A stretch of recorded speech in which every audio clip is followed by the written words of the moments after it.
স্বাগত চ্যানেল 24 নিয়মিত আয়োজন নিউজলাইন 24-এ আপনাদের সাথে আছি ইপসিতা জামান।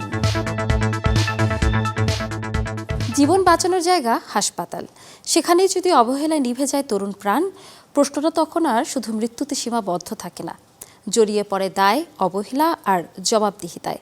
নোয়াখালী সদরের একটি বেসরকারি হাসপাতালে চিকিৎসাধীন এক যুবকের মৃত্যু ঘিরে আবারও উঠেছে এমন প্রশ্ন, ছড়িয়েছে উত্তেজনা।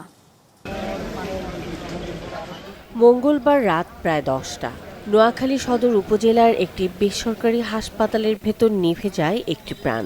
চিকিৎসাধীন অবস্থায় মারা যান ইমাম হোসেন বাবু, বয়স মাত্র 30। বাবুর বাড়ি সেনবাগ উপজেলার কেশারপাড়া ইউনিয়নের খাজুরিয়া গ্রামে। তার মৃত্যুর খবর ছড়িয়ে পড়তে হাসপাতালে ছুটে আসেন স্বজন ও স্থানীয়রা। কিছুক্ষণের মধ্যে হাসপাতালের সামনে জমে ওঠে কান্না, ক্ষোভ আর বিক্ষোভ।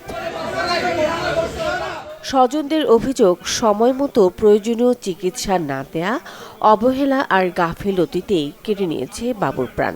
এটা নিয়ে আসছে, আসার পরে অনেক হাউকাউ করতেছে, ডাক্তারকে সিরিয়াস বারবার ডাকতেছে, ডাক্তার আসে না, ডাক্তার আসতেছে না, অনেকবার চেষ্টা করছে, ডাক্তার প্রায় 2 ঘন্টার মতো আসে নাই। না আসার পরে এরপরে একটা নার্স আসলো, আইসা একটা ইঞ্জেকশন পুশ করলো, করার পরে উনি ডেড। ভর্তি দিচ্ছে, ভর্তি দেওয়ার পরে চিকিৎসা দিচ্ছি করিয়া 2 ঘন্টা পার করিয়া লাগছে। অভিযোগের আগুন দ্রুত ছড়িয়ে পড়ে ক্ষোভে, বিক্ষোভে ফেটে পড়েন স্বজনরা। দাবি ওঠে দোষীদের শাস্তির। অবস্থা ভালো না, আমাদের রোগীর ইকুয়ার ইসিসি করান, ওনারা আমাদের রোগীকে ইকুয়ার ইসিসি করায় না। ওনারা বলতেছে ফাইলগুলো পাস করানোর জন্য, ফাইল পাস করাইতে আমরা 2 ঘন্টা 1.5 ঘন্টা ঘুরছি। পরীক্ষা নিরীক্ষা ছাড়া ইঞ্জেকশন মারছে। আমার ভাই ইঞ্জেকশন সাথে সুই দেওয়ার সাথে সাথে 1 মিনিট লাফ দিয়ে অনেক জোরে উপরে লাফানির সাথে আমার ভাই জিহ্বায় কামড় দিয়ে মারা গেছে। তবে সব অভিযোগই নাকচ করেছে হাসপাতাল কর্তৃপক্ষ। দায়িত্বরত চিকিৎসক ডাক্তার তৌহিদুল ইসলাম দাবি করেন, চিকিৎসায় কোনো ধরনের অবহেলা ছিল না। রোগী কিন্তু সরাসরি ইমার্জেন্সিতে এসে ভর্তি হয় নাই। রোগী হচ্ছে আগে চেম্বারে দেখাইছে, মানে একজন হার্ট বিশেষজ্ঞকে চেম্বারে দেখাইছে। তো চেম্বারে দেখাতে ওনাদের একটা সময় চলে গেছে। ওটা তো আমাদের কোনো লাইবিলিটিস না। ওনারা যদি 5টার দিকে এসে যদি ইমার্জেন্সিতে সরাসরি ভর্তি হতো, তাহলে আমরা তখন একটা চিকিৎসা চালাতে পারতাম। পরিস্থিতি নিয়ন্ত্রণে আনতে ঘটনাস্থলে পৌঁছায় পুলিশ, র্যাব ও সেনাবাহিনী। এ সময় হাসপাতালের ম্যানেজারকে আটক করা হয়। ডাক্তারের বক্তব্য শুনেছি এবং একই সাথে যে হসপিটাল ম্যানেজমেন্ট ম্যানেজার তারও কথা শুনেছি। তো এনাদের অভিযোগের দিকটা হচ্ছে ম্যানেজার শিবপুরের দিকে, ঠিক আছে। এই জন্য ম্যানেজারকে আমরা আপাতত থানায় নিয়ে যাচ্ছি এবং তারপরে আমরা ব্যক্তির যে পক্ষ আছে তাদের কথা শুনবো। তারা যদি মনে করে তারা ন্যায়সঙ্গত চিকিৎসা পায়নি, তাদের অভিযোগ দিয়ে দিতে চায়, অভিযোগ দিতে পারে, আর আমরা অভিযোগ পাওয়ার সাপেক্ষে পরবর্তী ব্যবস্থা গ্রহণ করবো। একটি পরিবারের স্বপ্ন ভেঙে গেছে এক রাতেই। ছেলের মৃত্যু এখন হয়ে উঠেছে বহু প্রশ্নের প্রতিধ্বনি। এটা কি শুধুই নিয়তি, নাকি কারো অবহেলার ফল? Desk report, channel 24। অপেক্ষা ছিল বছরের পর বছর, প্রতিশ্রুতিও ছিল, তবে বাস্তবতা ছিল শূন্য। সরকারি প্রতিশ্রুতি যখন কেবলই মুখের কথা, তখন গ্রামবাসী সেই অপেক্ষার ইতি টানলেন এক কুলি। মায়ের জমানো টাকায় তৈরি করলেন মানুষের চলাচলের সেতু। কুড়িগ্রাম উলিপুরে সেই অনন্য মানবিক মানুষটির গল্প শোনাচ্ছেন গোলাম মাওলা সিরাজ। নিচে বুড়িতিস্তার নালা, উপরে পুরনো রেল সেতু, এই দুইয়ের মাঝে ঝুঁকি নিয়েই প্রতিদিনের পথ চলা। 58 বছরের সেই অভ্যাস, ভয়কে সঙ্গী করেই চলাচল কয়েক হাজার মানুষের। একটু ভুলেই নিচে পড়ে যাওয়ার আশঙ্কা, দুর্ঘটনা যেন নিত্যসঙ্গী। 10-12 বছর ছিল তখন আমি এই ব্রিজ দিয়ে এই পেজ যাওয়ার পর ব্রিজে যে আমি 2টা লাইন ছিল, ওই লাইনের মধ্যে আমি পড়ে গেছিলাম। আমি নিজে পড়ে যাওয়ার পর আমার এই জায়গার মধ্যে দাড়ি দিয়ে ঢাকছে, এখনও দাগ আছে। আমরা 1971 সাল থেকে এই ব্রিজের উপর দিয়ে আমরা হাঁটাচলা করি। কোন দুঃখের ব্যাপার, আমরা যে এত কষ্ট করি হাঁটি, হ্যাঁ, হাঁটতে গেলে বৃদ্ধ মানুষ হয়তো হাঁটতে হাঙুর দিয়ে হাঁটিয়ে যেতে হয়, যা পা পেছলি যায়, হয়তো কেউ হাঁটু ভাঙে, কেউ হয়তো পড়েও যায়। তারপরে ছোট বাচ্চাগুলা স্কুল যায়, মা বোনের কষ্ট, হঠাৎ অসুখ হয়, মেডিকেল নিয়ে যেতে পারি না, ওই যে ঘুরি গাড়ি নিয়ে যাওয়া লাগে। উলিপুর পৌরসভার 8 নং ওয়ার্ডের উত্তর জোনাইডাঙ্গা এবং দক্ষিণ জোনাইডাঙ্গা, এই 2 গ্রামের মাঝখানে বুড়িতিস্তার এই নালার উপর নির্মিত রেল সেতুটি এখানকার মানুষের জন্য ছিল মরণ ফাঁদ। প্রায় এই সেতুতে ঘটত ছোট বড় দুর্ঘটনা, যে দুর্ঘটনায় ব্যতীত হতেন করিম মিয়া। সেখান থেকেই উদ্যোগ নেন এই সেতু নির্মাণের। একটি নিরাপদ সেতুর আশায় স্থানীয়রা বারবার দ্বারস্থ হয়েছেন মন্ত্রী, এমপি, চেয়ারম্যানদের কাছে। প্রতিশ্রুতি মিলেছে, কিন্তু বাস্তবে হয়নি কোনো সেতু। অবশেষে সেই না পাওয়ার গল্পেই জন্ম নেয় এক ব্যতিক্রম উদ্যোগ। সামনে অনেক কিছু প্রতিষ্ঠান আছে, তার অনেক স্টুডেন্ট যায়, তাদের অসুবিধা হচ্ছিল আগে, এখন ব্রিজটা হওয়ার কারণে তাদের অনেক উপকার হয়েছে। জুনাইডাঙ্গা গ্রামের করিম মিয়া পেশায় কুলি, সবজি হাটে বস্তা টানেন।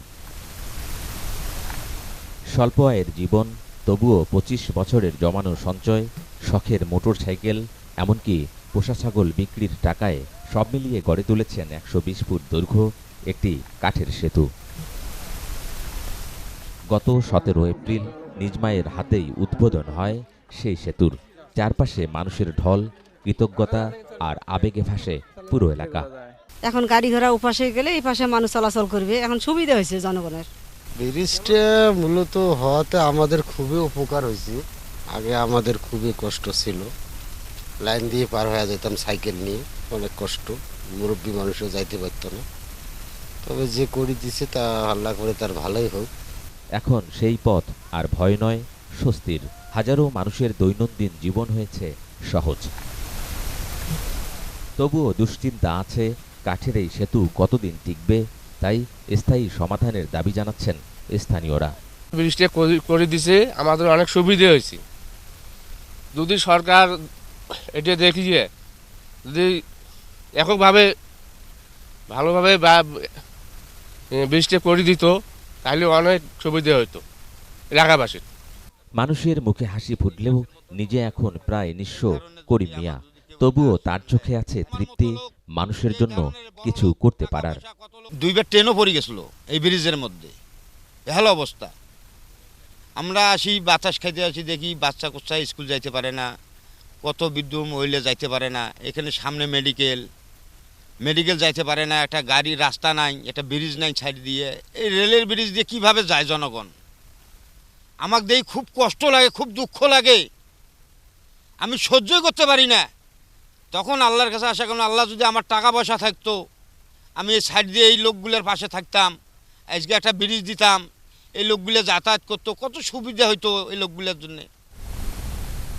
করিম মিয়ার 25 বছরের স্বপ্নের বাস্তবায়ন হয়েছে এই সেতু নির্মাণের মধ্য দিয়ে। আর এই সেতু ঘিরে স্বপ্ন দেখতে শুরু করেছে এখানকার কয়েক হাজার মানুষ। তাই তো এলাকাবাসীর কাছে করিম মিয়া এখন অনন্য দৃষ্টান্ত। গোলাম মওলা সিরাজ, চ্যানেল 24, জোনাইডাঙ্গা, কুলিপুর, কুড়িগ্রাম। হুমকি এসেছে, হামলাও হয়েছে, বারবার আহত হয়ে যেতে হয়েছে হাসপাতালে। তবুও থামেননি তিনি, কারণ লড়াইটা ব্যক্তিগত নয়, বনভূমির অস্তিত্বের জন্য। বলছি দিনাজপুরের ধর্মপুর বিট কর্মকর্তা মহসিন আলীর কথা। একজন সাহসী কর্মকর্তা, যিনি দখলমুক্ত করেছেন বন বিভাগের 208 একর জমি। বিস্তারিত জানাচ্ছেন বিপুল সরকার সানি। দিনাজপুরের বিরল উপজেলার ধর্মপুর বিট 2836 একর বনভূমির মধ্যে 325 একরে ছিল জবরদখলে। প্রভাবশালীদের ছত্রছায়ায় থাকা এই জমি উদ্ধার ছিল বড় চ্যালেঞ্জ। 2022 সালের ফেব্রুয়ারিতে বিট কর্মকর্তা হিসেবে যোগ দেন মহসিন আলী। যোগদানের পরপরই শুরু করেন দখলদারদের বিরুদ্ধে অভিযান। মাত্র 3 বছরে 325 একরের মধ্যে 208 একর জমি দখলমুক্ত করেন তিনি। উদ্ধার করা জমিতে গড়ে তোলা হয়েছে নতুন বনভূমি, সামাজিক বনায়নের আওতায়, যার সুফল পাচ্ছেন স্থানীয় মানুষও। দখলমুক্ত এই বনভূমি এখন এলাকাবাসীর কাছেও আশীর্বাদ হয়ে উঠেছে। তিনি আইসেই প্রথমে যে পদক্ষেপটা নিয়েছে, হয়তো আমরাও মনে করছিলাম যে পারবে না, সাকসেস হইতে পারবো কিনা। যা হোক, আল্লাহর রহমতে এনার ক্ষমতায় এবং এনার জনবল ছিল মোটামুটি ভালো, বুদ্ধির কারণে জমিগুলো উদ্ধার করতে পারছে। মহসিন সাহেব আসার পরে, বর্তমান বিডিও অফিসার আসার পরে উদ্যোগ নেয় আমাদেরকে ধরি, অনেক জমি উনি নতুন করে বনায়ন করছে। তবে এই সাফল্যের পথ ছিল ঝুঁকিপূর্ণ। দখলদারদের হুমকি ধামকি, এমনকি একাধিকবার হামলার শিকার হয়েছেন তিনি। মারধরের পর নিতে হয়েছে হাসপাতালের চিকিৎসাও। তবুও থেমে থাকেননি মহসিন আলী। মানুষ জমি জবরদখলকারীরা কখনোই জমি ছাড়তে চায় না।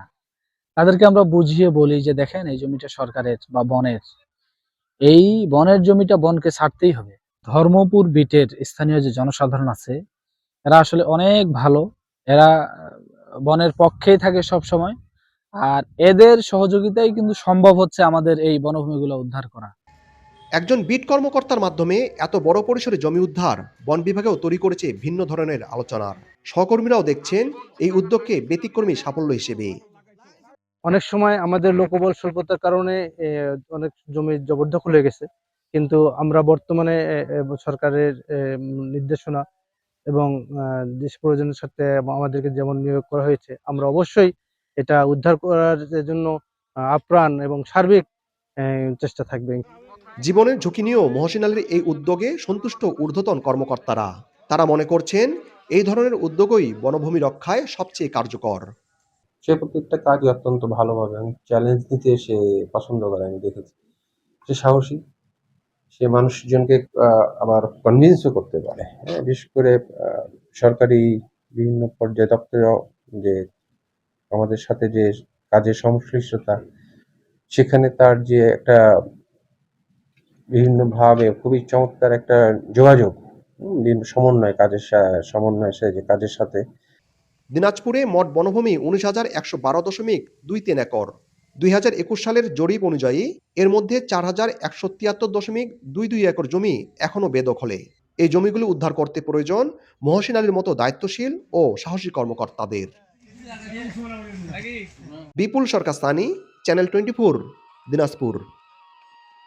রাষ্ট্রকে ফাঁকি দিচ্ছে রাষ্ট্র। দিনের পর দিন কর শোধ না করে কাটিয়ে দিচ্ছে বেমালুম। চ্যানেল 24-এর হাতে আসা তথ্য বলছে, দেশটির শীর্ষ সরকারি প্রতিষ্ঠানের কাছে 138 কোটি টাকার হোল্ডিং ট্যাক্স বকেয়া পড়েছে ঢাকা দক্ষিণ সিটি কর্পোরেশনের, যা বছরের পর বছর তাগাদা দিয়েও আদায় করা যাচ্ছে না। আশরাফুল আলম আকাশের প্রতিবেদন, ছবি তুলেছেন মেহেদি মিরাজ। পুরান ঢাকার ব্যবসায়ী এরশাদুল্লাহ নিজের প্রতিষ্ঠানের ট্রেড লাইসেন্স নবায়ন করতে হাজির হন ঢাকা দক্ষিণ সিটি কর্পোরেশনে। গত 3 বছর সময়মতো ফি পরিশোধ না করায় তাকে গুনতে হয়েছে 4,000 টাকার বেশি জরিমানা। এরশাদের মতো এমন বকেয়া তালিকায় রয়েছেন আরও অনেক ক্ষুদ্র ব্যবসায়ী। ব্যবসা প্রতিষ্ঠান তো অনেক সমস্যা হইতেছে, এই জন্য দিতে পারি না, দেরি হতে সামনে এখন এসে দিতে বাধ্য হয়েছে। বেচা কিনে কম হয়েছে, এটার জন্য আসতে পারিনি। তো আর কি স্যার নোটিশ দিয়েছিল মার্কেটে গিয়ে, ওই নোটিশ পাওয়ার পরে আমরা দিয়ে গেলাম জমা। জুলাই, আগস্ট, সেপ্টেম্বর এই 3 মাসের মধ্যে করলে কোনো জরিমানা লাগে না। সেই সময়তেই নবায়ন যদি বছরের প্রথমেই করে ফেলে তাহলে তাদের জন্য কোনো ঝামেলা আর থাকে না। তবে শুধু ছোট ব্যবসায়ী নয়, অনুসন্ধানে উঠে এসেছে আরও বড় চিত্র। রাজস্ব বকেয়ার তালিকায় রয়েছে ঢাকা বিশ্ববিদ্যালয়, ঢাকা ওয়াসা, বাংলাদেশ রেলওয়ে, ডিপিডিসি, রাজুক, কারা অধিদপ্তর, বাংলাদেশ ফুটবল ফেডারেশন এবং তিতাস গ্যাস সহ মোট 23টি প্রতিষ্ঠান। এসব প্রতিষ্ঠানের কাছে বকেয়া প্রায় 138 কোটি টাকা। অন্যদিকে বেসরকারি খাতে বকেয়া আরও 70 কোটি টাকা। এদিকে 2024-25 অর্থ বছরে রাজস্ব আদায় হয় 791 কোটি টাকা, যেখানে আগের বছর তা 1000 কোটি টাকা ছাড়িয়েছিল। আমাদের কর্মকর্তারা তাদের কাছে যাচ্ছেন, তাদের সাথে যোগাযোগ করছেন এটা আদায় করার জন্য। এটা হলো সরকারি। আর বেসরকারি প্রতিষ্ঠানের সাথে আমরা দ্বিপাক্ষিক সভা করছি। অনেকের আমরা স্পেসিফিক্যালি নাম বলছি না, কিন্তু অনেক প্রতিষ্ঠানের কাছে আমাদের 4 কোটি, 5 কোটি, 7 কোটি টাকা পর্যন্ত পাওনা আছে। দক্ষিণ সিটির মোট 52টি খাত থেকে আসে রাজস্ব। এর মধ্যে চলতি অর্থ বছরে এখন পর্যন্ত হোল্ডিং ট্যাক্স থেকে প্রায় 300 কোটি এবং ট্রেড লাইসেন্স থেকে 110 কোটি টাকা আদায় হয়েছে। অর্থ বছর শেষ হতে এখনও বাকি আছে 2 মাস। আমাদের কিছু চ্যালেঞ্জ আছে, আমাদের জনবল সংকট আছে, আমাদের লজিস্টিক সাপোর্টের ঘাটতি আছে। এত সত্ত্বেও আমরা চেষ্টা করছি আমাদের যারা সহকর্মী আছে সবাইকে নিয়ে এটা যেন একটা সন্তোষজনক পর্যায়ে আমরা বাকি সময়ের মধ্যে নিয়ে যেতে পারি। বকেয়া রাজস্ব আদায়ে এবার কঠোর অবস্থানে যাওয়ার কথা জানিয়েছেন ঢাকা দক্ষিণ সিটির প্রশাসক। প্রয়োজনে ক্রোক, প্রয়োজনে মোবাইল কোড দিয়ে যাতে সেগুলো উদ্ধার করা যায়। প্লাস গভর্নমেন্টের অনেক এজেন্সি আছে বা গভর্নমেন্টের অনেক প্রতিষ্ঠান আছে যেগুলো আজকে দীর্ঘদিন তারাও দিচ্ছে না, সেগুলো আমি গভর্নমেন্টের সাথে আমি যোগাযোগ করছি।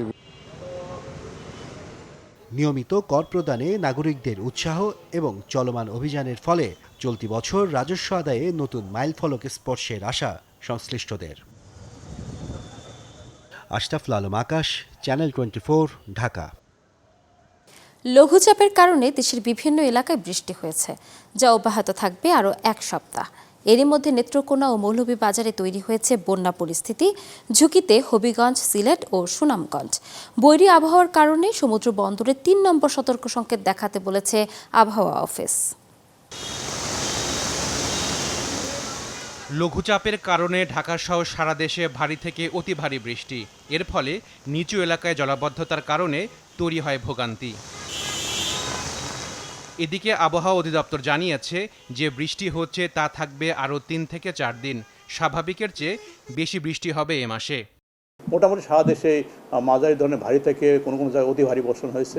এই যে চলমান বৃষ্টি এটা আরও কন্টিনিউ করবে আগামী 3 থেকে 4 দিন।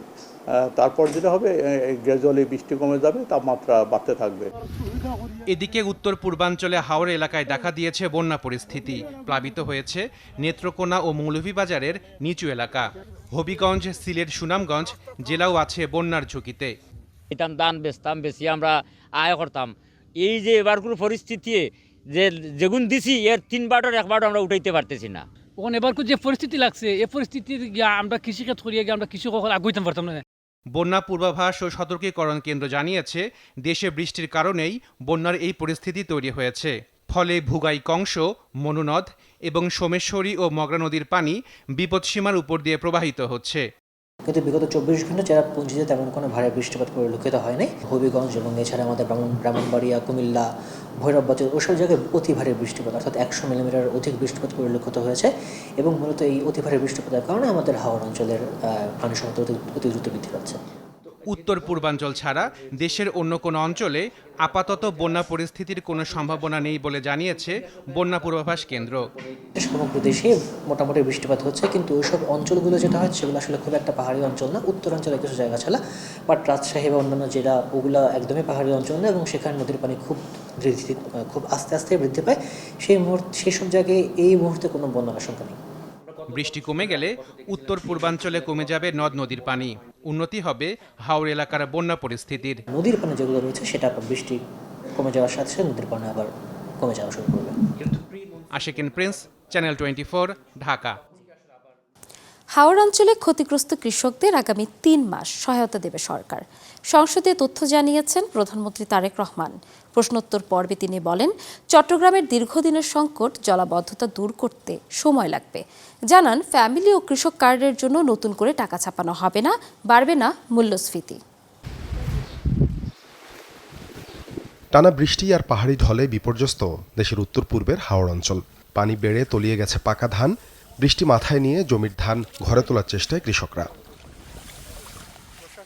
সংকটটি উঠে আসে সংসদের বুধবারের অধিবেশনে। এক সংসদ সদস্যের প্রশ্নের জবাবে প্রধানমন্ত্রী তারেক রহমান জানান, পূর্বাভাস পেয়েই স্থানীয় প্রশাসনকে প্রয়োজনীয় নির্দেশনা দেওয়া হয়। ঘোষণা দেন হাওড় এলাকার ক্ষতিগ্রস্ত কৃষকদের 3 মাস সহায়তার। সকল এই 3টি জেলার সহ ময়মনসিংহের কিছু অঞ্চল এই সমস্যার সম্মুখীন হয়েছে প্রবল বর্ষণে। এই এলাকাগুলোতে যেই কৃষকরা ক্ষতিগ্রস্ত হয়েছে, যাদের ফসল নষ্ট হয়েছে, তাদেরকে লোকেট করে আগামী 3 মাস আমরা তাদেরকে চেষ্টা করব সরকারের পক্ষ থেকে সহযোগিতা দেওয়ার জন্য। চট্টগ্রামের জন্য যদি প্রথমে সংসদের আলোচনায় উঠে আসে চট্টগ্রামের জলাবদ্ধতার প্রসঙ্গটি। দীর্ঘদিনের এই সংকটের সহসায় সমাধান মিলছে না বলে জানান প্রধানমন্ত্রী।